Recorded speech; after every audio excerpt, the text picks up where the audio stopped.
Welcome back to my YouTube channel. My name is Beth, also known as Dorian's Books, and today we're going to talk about some of my favourite books from 2024. Now, we're going to wait for that plane to go by. I can still hear the plane. I am very aware that we are already somewhat of a month into 2025, and I'm just talking about the books from 2024, but I'm still going to film this video because I love yapping about books. These are in no particular order. I feel like I had a really good reading year last year. I feel like I read a lot of books that I just really loved and fell in love with. I tried to be a bit more intentional with what I picked up last year. In the past couple of years, I've fallen down a rabbit hole of obviously picking up books that are popular and people are talking about. I want to be included, but I think I've come to realize that I know myself better than anyone. So I know books that I'm gonna love and the ones that I'm gonna want to pick up. So without further ado, here are my favorite books of 2024. Starting off so unbelievably strong with Bright Young Woman by Jessica Knoll. This book was so unbelievably incredible. The only thing I knew about this book going into it is that this book was kind of a fictional retelling of the actions of Ted Bundy and the lives that he took and the victims. It was going to be from the perspective of the family and friends of some of the victims and about how everything that happened affected them and also kind of their journey in seeing justice be done for their friends and their family. And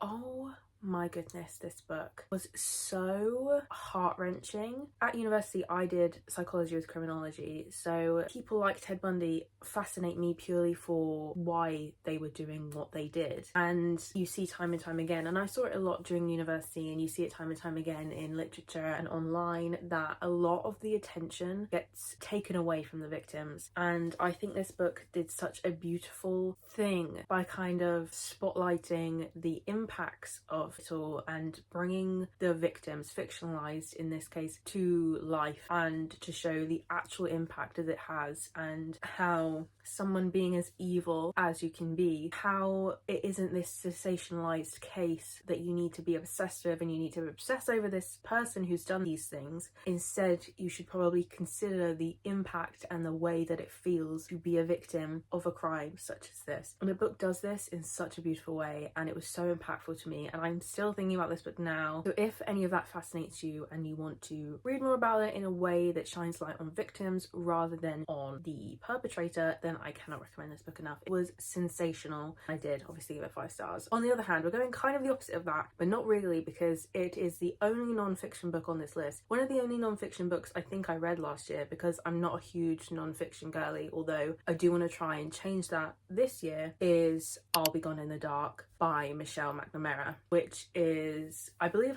she was a journalist who spent her life's work was on catching the Golden State Killer. And actually the book was published after Michelle unfortunately passed away, and it was published by her husband and the people who worked closest to her, and it was about kind of just how she fought for justice for these people. Obviously this was a person who had gotten away with the most heinous crimes, and it's almost unbelievable when you read this book how this person manages to get away time and time again. And it's about how she did everything she could in order to catch this person and shine light on where maybe the police weren't looking, and trying to help find justice for the families of the victims. Again, because of what I did at university, this type of thing fascinates me is the wrong term, but it interests me. It's something that I feel very passionate about. It was such an incredible recount of her life's work and everything that she did to achieve this goal. And unfortunately, and this was one thing that really got me when I read the end of this book, was, I guess spoilers, is that actually he was eventually caught, but it wasn't in her lifetime. Unfortunately, she did pass away before he was found, but he was found and he was charged for the crimes that he committed. Very unfortunate that she wasn't around to be able to see that happen. I believe that the news came out about his capture was while I think the husband and the friend were going to be doing like a book talk for the book's release, which I think was just, the timing of that is absolutely insane. Again, this was a book that I've really enjoyed reading, and I really recommend it if you are someone who is fascinated with criminology technology, but also just fascinated with, I don't know, a woman's work ethic, because she did absolutely everything she could, and it was just absolutely incredible to read about. Next book on the list, a bit of a tone shift, is Blue Sisters by Coco Melrose. Oh my goodness, this book. I don't even know where to begin. This book, I think, it changed the trajectory of my life. I read Cleopatra and Frankenstein, which is Coco Melrose' debut novel, I think in 2023. I think that's when that was released, and that at the time changed the course of my life. That book is absolutely incredible. So when Blue Sisters came out, immediately I had to have it and I had to read it. And I honestly think that Blue Sisters is my favourite out of the two, although it's really hard to say. But I think personally that is also because I am a sister and I have a sister, and I think that made it so much more personable. It was just, it follows four sisters and the four different directions their lives took after one of the sisters unfortunately passed away, and it's about the ramifications of that and how the sisters are dealing with that, and also how they are going to come back together in order to deal with that. That wasn't the best explanation, but I really don't want to give too much away, because I do think that going into this with, you know, no expectations is the most important thing, because it is such an important read and it is so beautiful the way it handles grief and sisterhood and love, and just, like I'm thinking about it now and I'm just, it's so beautiful. Please, please, please consider reading this book. Obviously, before reading any book, you should look up trigger warnings, but please consider this book because it is so good. Next book is actually a book. It was I believe the last book of 2024 that I read, so it's quite new in my mind, and that is Shark Heart by Emily Habeck. Oh my goodness. I actually received this book for Christmas. That's why it was one of the last books that I read. And apparently I'm reading a lot of books about grief, and I don't really know why I did that to myself. But this book follows a newly married couple whose lives are kind of upended when the husband is diagnosed with a mutation in which he is turning into a great white shark. And I know what you're thinking. What? I promise you, this book will change your life. I've said that about each of the books I've talked about, but I really mean it with this one. It is such a beautiful recount of grief and dealing with loss and the pain and heartbreak in such an interesting way. It's a debut novel as well, which is absolutely insane to me because it is incredible. The way it is written is so wonderful and beautiful. Also as well, the chapters are really short, like really short. Sometimes a chapter is a paragraph long. I love when books are laid out that way. It's so interesting and it makes for such a unique reading experience. It also follows multiple characters, so it follows again the impact on the wife, but it also follows the wife's mother and her relationships and what happened to her and the way that affected the wife that's now dealing with this, and it is wonderful. And it also follows, you get the POV of him as a shark dealing with the grief of losing his life and losing everything that he had, and how he has to now be content in this new existence. Oh, it was so good. We're getting into fantasy. I didn't even mean to kind of group these, and they're not really grouped that well, but we're moving into fantasy. And this should be no surprise to anyone, but one of my favourite fantasy reads last year was The Hobbit by J.R.R. Tolkien. At the beginning of last year, I read the entire Lord of the Rings series, including The Hobbit, naturally. Every single year I try and read one kind of iconic fantasy series, and they were actually the first books I read of the year. So I really set the tone for my reading experience last year, and I loved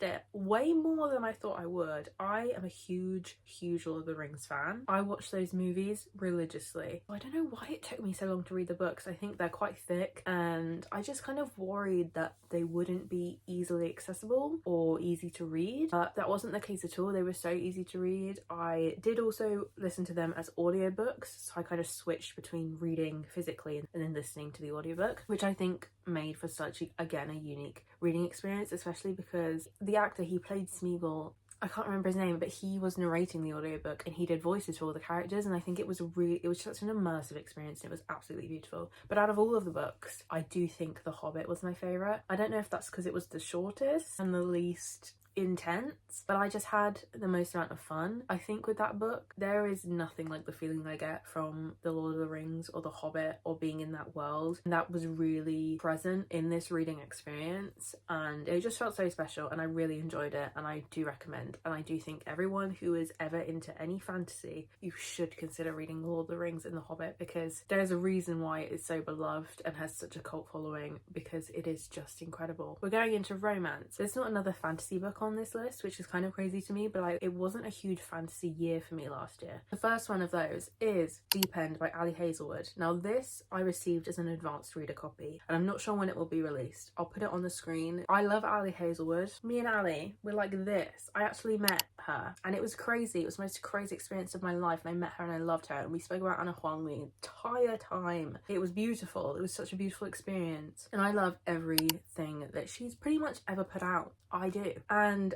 this genuinely might be my favorite of her books. I don't know why. I don't know what about it stood out to me so much. I loved it. I loved the characters. I was rooting for them. It's kind of a different type of romance. I mean, her books have always been slightly spicy, but I feel like she's just getting more and more spicy. Like Not in Love, that one took me by surprise. This one I think is even crazier. Again, this is really hard to do without giving too much away, but I just loved the characters and their relationship. And there was also kind of it wasn't even the other woman trope, because normally I despise that trope, but his ex-girlfriend was there. But it's weird because she kind of got them together, but it worked in a very weird way. It really worked and it didn't bother me. But just know going into that is a kind of somewhat of a trope that is involved, but I loved it. It was incredible. It's one of my favourite romance reads of last year. I've just realised that I've lied straight to your face. There is another fantasy on this list, and that is Wisteria by Adeline Grace. This is the third book in the, I don't know what the trilogy's called, Belladonna trilogy?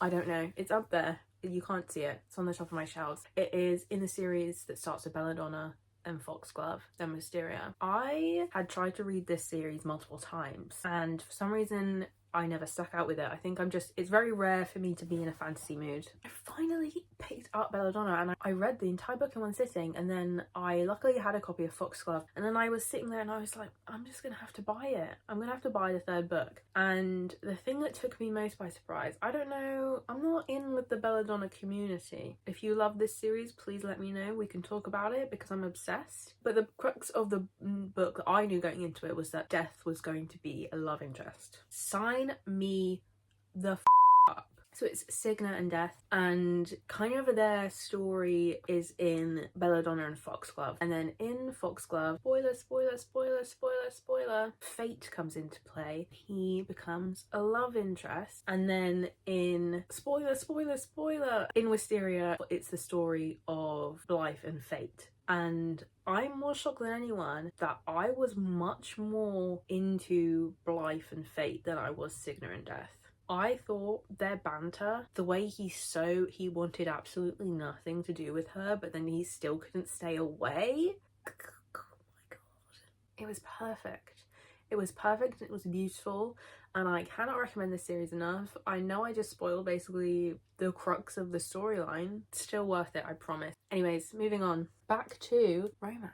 Oh, the last book. It's the last book on my list, and it is Reckless by Elsie Silver. Now, let's talk about it. The reason this is on here as well is because I read Flawless and Heartless in 2023. Heartless being one of my favourite books of 2023 because Cade Eaton, I need him.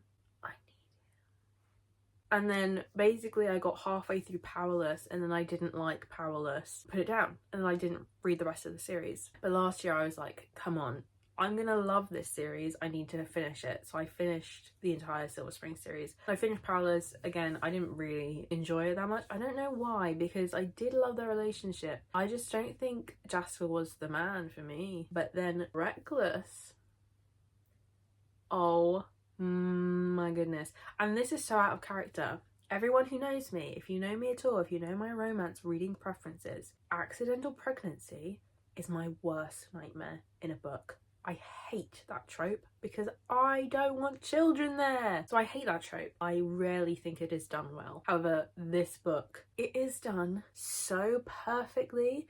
Genuinely thinking about it, it's crazy. We follow Theo and Winter, and Theo, I need him.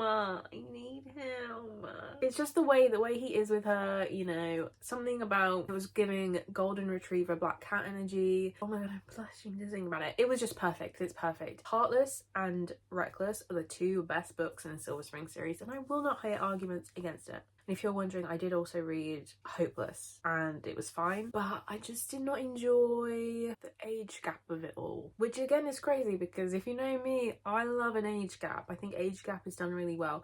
I just don't love an age gap when that person still technically has the word teen in their age, because I'm pretty sure that she is 19 in that book. But I did love both. And there you have it. Those are some of my favourite reads of 2024. There were so many other ones I could have mentioned, and I did feel quite sad not mentioning them all, but otherwise this video is going to be hours and hours and hours long, and I don't have the time or energy to edit that type of video. So let me know in the comments what your favourite books are, and also what the books you're looking forward to reading the most in 2025 are. I think I'm going to make a video of my anticipated books, because there are a lot of books being released this year that I'm so excited for, but also just books that are on my shelves I haven't got to yet that I'm really excited for. I think 2025 is going to be another brilliant reading year for me. Thank you so much for watching. Remember to like and subscribe, and I will see you in the next one.